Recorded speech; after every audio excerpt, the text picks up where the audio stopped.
This is a reading from the Autobiography of Maria Valtorta. I will continue from the last reading with a slight overlap so that you can see where I left off. You have a jealous love for them, a holy longing to lift them up with you to the summit between earth and heaven. Living altars and living thuribles on whom the Father's eyes look down benignly, and from whom issue rivulets of graces upon their fellow men who pass by unaware. I thus had a world all my own in which I took refuge to live my life of desire, a holy desire for identification with you, Christ, who are known by few, and bear with you aromas of paradise. My longing for the lovely months of May and June, in which the glories of Mary gave up their place to the glories of the Divine Heart, dates back to those times. The perfume of those months has remained in me like an essence in a sealed vessel, a perfume not of this earth, but really of a celestial flower-bed, and all the roses, lilies, irises, carnations, and thousands of flowers of mild May and sunlit June gathered together could not attempt to, I don't say equal, even imitate that heavenly perfume the angelic hosts brought into my heart during these beautiful months of Mary and her Son. When they ended, I was left like someone seeing his joy come to an end. My becoming a daughter of Mary goes back to this time. I would really have preferred to become a daughter of Our Lady of Sorrows, for I was devoted to this title. Hers was the church where, here, over vacation, I would go as my summer parish. Hers was the first precious medalet I wore, hers the image on my bedside table. Our Lady of Sorrows seems to continue to want me to be hers, for even now, at life's close, she has placed my soul in the hands of one of her servants, and gone so far as to introduce her jurisdiction over my work as well, which she wants for her altar. It is, moreover, just that it should be so. The little one, in love with suffering, crucified Jesus can have only Our Lady of Sorrows for a mother. I would then have wished to wear the violet ribbon of the Daughters of Our Lady of Sorrows I saw around the neck of the third-day school students from the lower classes, therefore, whom the sisters gathered together to teach them work skills and keep them securely in the recreation room on Sunday. The third-day school was at the very end of the enormous school building, which took up an entire street, and which, appropriately divided into 4 unconnected parts, was composed of a real first-class boarding school, of the first-day school attended by the young ladies of Monza being educated, of the second-day school for the lower middle class where the students were exposed to a bit of general education and a lot of needlework, and of the third-day school where the girls were poor and taken in out of charity from the morning to the afternoon, besides Sunday and holiday afternoons. These learned needlework. They were good girls, devoted to the sisters. They would invite us to their performances, and it seemed to us we were going to another world to arrive there at the very end, after having traversed the entire building, some 10 courtyards, the park, the enormous vegetable garden, the rustic yards, full of cock-a-doodle-doos and cackles, and we invited them to our performances, and it probably gave them, too, the impression they were going to another world when coming to our beautiful school, amidst gold plate, mosaics, floors which were mirrors, tapestries, chandeliers, and so on. But, to go back to my desire, the sisters did not let me become a daughter of Our Lady of Sorrows. I would have been the only one in the school, and peculiarities were always suppressed. I was then a daughter of Mary. My sleeping with the crucifix goes back to that time. We had large brass crucifixes over our beds. My crucifix prompted a real transport in me. I kept it as gleaming as gold by rubbing it energetically with my pencil eraser and pinafore of black wool, the only instruments suitable for keeping metal polished, which were within my reach. My Jesus shone like a gem from the head of the bed. I should say so, with such deep rubbing. Those of my companions were dull, covered with verdigris, but mine was as beautiful as a cardinal's cross. But polishing it was not enough for me. I would always find a little flower, even in the coldest months, perhaps a small ivy leaf dug up from the snow, freezing my fingers.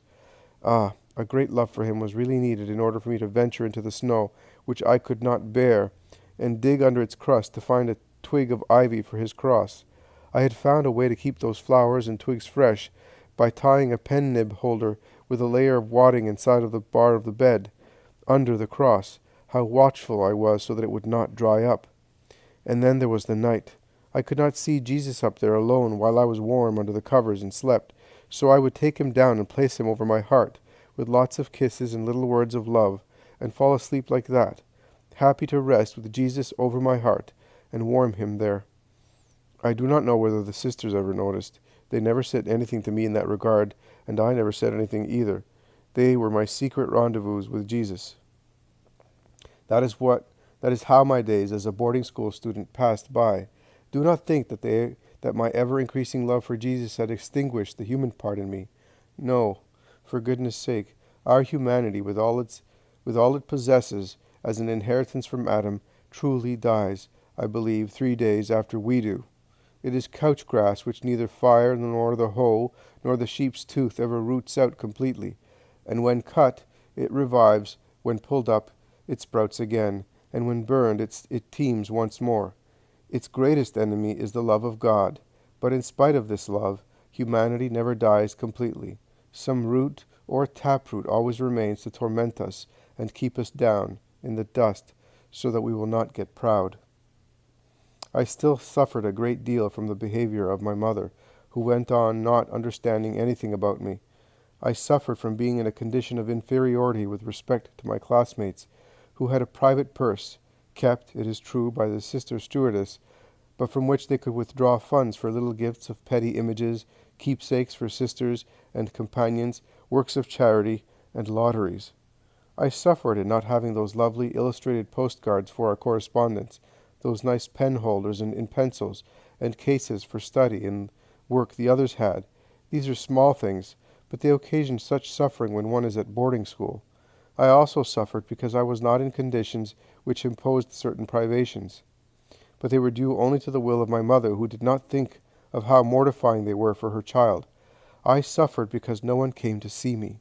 None of the relatives in Milan on account of friction with mother, none of the relatives further away from Milan, and no friend of the family, for mother had said that she did not like it, so I would see the others going to the parlatory at all hours, and I never did, only when my parents came, every 15 days, until Dad's illness, and afterwards as well every 2 months. I suffered because I did not have the lovely linen the others had, because, so many little becauses which were like the prickles on a prickly pear. They are not even visible, but cause such torment. And then the great sorrow. Ah, no, first there is another pain. I had suffered unspeakably in comparing the unadorned day of my first communion, alone with mother, without father's presence, and the first communion of my classmates at school. So beautiful and moving, the boarders dressed entirely in white among the others in grey, fathers, mothers, grandparents, aunts and uncles, so many gifts and so many things. How I had suffered on seeing behind the lily-like row of communicants the row of fathers who received communion after their daughters. Well, let's leave it at that, or I'll start crying again. It is too rough an arrow turning round in my heart. And we come to the great sorrow. I told you how my father had suffered over seeing himself deprived of his invention patent. I told you how he suffered from the family scenes which led him to cry like a child. My dear father, so good and so manly in physical pain, and so many other things, in all things except this. But as long as his Maria was with him, a balm medicated that heart so unjustly tormented by the woman who should have been so grateful to him. I too had been taken away from him, and out of love for my health, not having the strength to send away his brother-in-law, causing pain to his wife, he had yielded, but he had not yielded to the point of giving me up for summer vacations, and he had cleared the house of my sick uncle, sending him to Bergamo Hospital, where he could have care and at the same time a job as librarian and translator. How many quarrels, reproaches, and acts of discourtesy and surliness must my father's firmness have cost him in freeing the house from his brother-in-law, so that in July 1909 I could go back to my home. Only God knows. I recall having found father thin, weary, and run down. But during the 3 summer months he recovered. I was his life and his comfort. The 1909-1910 school year began. Christmas, Easter, Father was very depressed. He cheered up only when I was with him. But though scarcely more than a child, I knew that he was suffering greatly, and also knew how to give the proper name to that suffering of his. I had been back at school for a short time after Easter, and was suffering on account of a fall during gymnastics in which I had been flung from the top of the suspension bars, too large for my little hand, and come away with a twisted ankle and, what is worse, a spinal contusion. The first in the series when Father wrote me that he was leaving for Pinerolo for a training course in the machine gun, introduced into use by our army precisely that year, and he promised me a visit on his return from Pinerolo. I waited tranquilly. I knew the training course would last 20 days at most. I thus had an almost certain limit to my waiting, and I was calm. I was only amazed that Father did not send me a picture postcard from Pinerolo. Mother wrote as usual. More than a month passed, and I saw no one come, neither Father nor Mother. I wrote to complain about being left so long without visits. Mother replied, reproaching me for my insistence. Not a word from Father, and it remained that way, whereas before he had added a few words to Mother's letters. I began to get anxious and sad. Something inside warned me that a disaster had befallen me. I often cried. I no longer played. In truth, I always played very little. Those mad races, those frenetic games in which my companions gave vent to their exuberant vivacity, had never pleased me very much.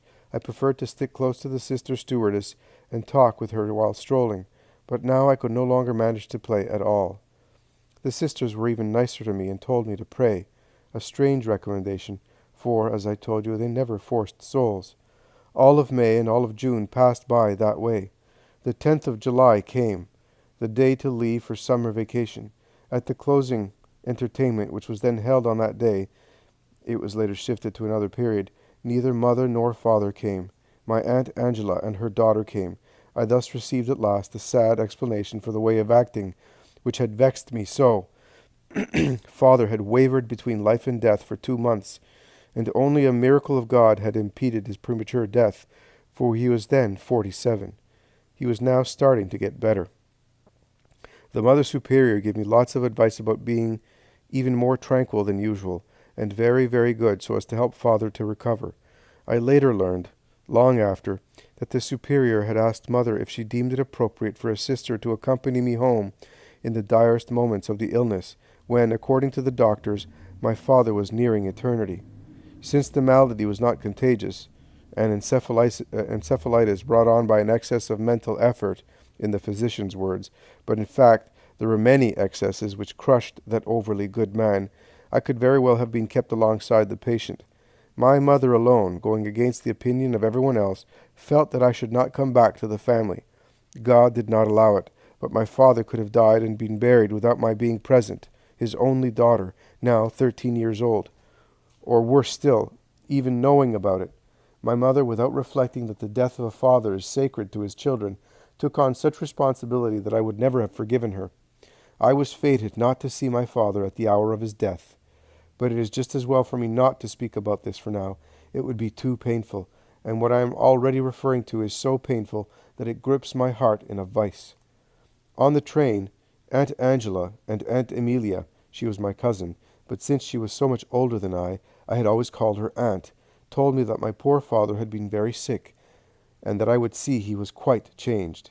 In fact, at Easter, I had left the man in the vigor of his handsome virility, in the charm of his fine intelligence, only a little tired, concerned, sad about the intimate sorrows which, in his goodness, he did not know how to cut away.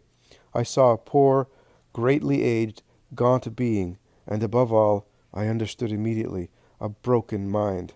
My father was now a wreck, a poor, grown-up child. It was not that he had become an idiot. No, not this. But he had fallen back into a boy-like state, easy to dominate, quick to yield on everything, incapable of imposing himself to the minimum extent which even the best-natured display in the family. An ankylosed, sluggish, abulic brain, a ruin. That is what my mother did by sending me to boarding school, to make room for her brother, to keep me out of the way. She deprived me of the last intelligent caresses of my father. From then on, Father still loved me, but now I was the one who had to protect him. help him in his little pranks, which would have attracted mother's harshest reproaches, console him when he wept, and he wept so much, for he would say, "I am a broken man," and mother points it out to me. "Ah, Father, Father, do you know what this means for a daughter? Do you know what a bitter chalice it is to be faced constantly with the vision of the ruin of one's beloved father, and be forced to say to oneself, you no longer have anyone to confide in, to ask for help from? You are becoming a woman, but Father will not be able to counsel you in the anxious moments of your first love. You will have struggles to overcome against your mother's selfishness, but Father won't be able to defend you anymore." It was a bitterness which only God knew in its full force. To see Father observed by strangers for certain intellectual lacunae manifest in his acts, I would have wished to have the power of a god, so that he would not be seen to be deficient. We went to spend the vacation in northern Belize, at Andorno near Oropa. The places were lovely, though I prefer the sea. I liked them, but by then a veil of weeping and disheartenment had extended over everything for me, since seeing Father like that was an endless torture, a torture which, of course, Mother has always denied that I experienced, but God knows. And then I also realized that I was utterly at the mercy of my mother, and so I still remember the day when, slipping on the first step of a steep granite stairway, I fell to the bottom, bouncing my vertebrae from one step to the next. After the fall at school, I was left with weak legs. I was thus prone to fall. Perhaps from then on I should have received treatment for my spine, but who thought of that? I tumbled down an entire stairway then, and suffered profound contusions on all the vertebrae, half exposed under the light summer dress. But I was thrashed because I had broken an object I was holding in my hands when I fell. I was never thereafter free from spinal pains, and when I would bend over for any reason, I had to be helped to straighten myself up again. But my mother said it was all nonsense and exaggeration. It was quite a dismal vacation. I went back to school prostrate, and it was also the year in which I had to do the technical subjects. At that time, in addition, I began to suffer from the premonitions I informed you about orally. In sleep, entire future events unfolded before my mind with a sharpness of detail which was an agony. I recall one episode. It was the end of 1910. There was no war in the world then, not even the Italo-Turkish War, the beginning, if one observes closely, of the whole succession of future wars which for over 30 years have been staining the earth with blood. I went on dreaming of war. I saw the battles, the smoke from the explosions, the man-to-man fighting, the people falling. One night I clearly saw a charge of Austrian lancers through the streets of a town which I knew in the dream to be a secondary Venetian city. I saw the enemies from atop their mounts slash our soldiers who sought to check their advance, and one of our young officers fall with his forehead cleft by a bullet. I awoke with a shriek and said to the sisters who came running, "War! War! The Austrians in Italy!" As luck would have it, that same day, in Italian class, I myself was called to read a passage by G.C. Abba on the Battle of Novara. That account, identical to what I had seen in the dream, shook me to the point that the words choked in my throat and made me utterly burst into tears. I then knew that war would come, and that my Italy would see the enemy's heel on its territory. And the same held true for many things. I have often prayed that the good Lord take away this gift, which is a torment for me, but I have never been heard, and to all my other crosses this one has been joined as well. Never mind. The 1910 to 1911 school year passed by, ending with that tremendous failure which I already described to you. I suffered a great deal on account of my kidneys, which always hurt. I thought it was my kidneys, but it was my spinal column, and I also suffered morally, very much. For the moral part, however, there was no remedy. It was my destiny to suffer. The physical sufferings could have been remedied, and my good Mother Superior, on seeing me so wasted when I went back to repeat examinations, suggested to my mother that I visit a doctor. We had the school doctor, who was very good, but Mother wanted me to be examined by the Superior's cousin, the one who had decreed that my uncle was a consumptive. That's right. But to my mother, he was a medical genius, for he had treated her during her liver ailment and cured her. The Superior yielded to Mother's wish, and this doctor came, whether out of asininity or of set purpose, to support my mother's opinion. He said there was nothing wrong with me. If there had been, I would have been paler and thinner. After examining me and turning me in all directions, he said my only illness was unwillingness, and that it was shameful for me to grieve my mother with imaginary maladies when the poor woman was already so worried about father. Very well, and some sisters thus felt I was lying or exaggerating. Unfortunately, it is now plain whether or not I was lying. There is still color on my cheeks after being bedridden for 10 years, with constant, bitter suffering, without counting all the preceding years in which I dragged myself along with difficulty. I am not skinny even now, in spite of continual fevers, pain, little food, my 5 serious ailments, and the other less serious ones. If God wants to conserve me like this, what can I do? And should a doctor base himself on appearance, always misleading, and not on the factual data resulting from an examination, if he is not a jackass? But the fact is, things turned out that way for me. Fortunately, the superior was not only intelligent, but also familiar with patients and illnesses, since she had for many years directed Ciceri Hospital in Milan, and had come to us only when she had developed heart disease in the enervating toil of managing that institution. She thus believed me more than her cousin, and defended me before my mother. Not just this, but she gave me a great deal of care. That should have been my last year at school, for I was now completing the final course. But the sisters then succeeded in having me do the entire program of classical subjects. With the sisters' help, I had begged mother so much in that regard that she was forced to yield. How happy I was to see my stay extended for a year. Study, whatever that doctor said, was my passion. They were most certainly imaginary ailments, so as not to study. If anything, I would have invented them to go on studying. The worst of it was that the pain was real and tormenting. When I would bend over at the wash basins, I had to ask a companion to help me straighten up again, for I could not, with the pain I felt in the middle of my back. Without the torment of father in my heart, all the more because on October the 5th, the Italo-Turkish war had broken out, and I was always afraid father would have to leave for Africa, a real danger in his state. And without that spinal pain, I would have been happy, for the satisfactions study offered me were continuous, and, as you know, there is always a bit of pride. Meanwhile, the 1911-1912 school year also ended, and the 1912-1913 year came on, which was to have been, and unfortunately was, my last year at boarding school. I feel the need to devote a special chapter to it, for that year another link in the chain joining me to Jesus was clinched into place by our mutual love. I bless you, O Father, for you have hidden these things from the learned and revealed them to the humble. Matthew chapter 11, verse 25, and Luke chapter 10, verse 21.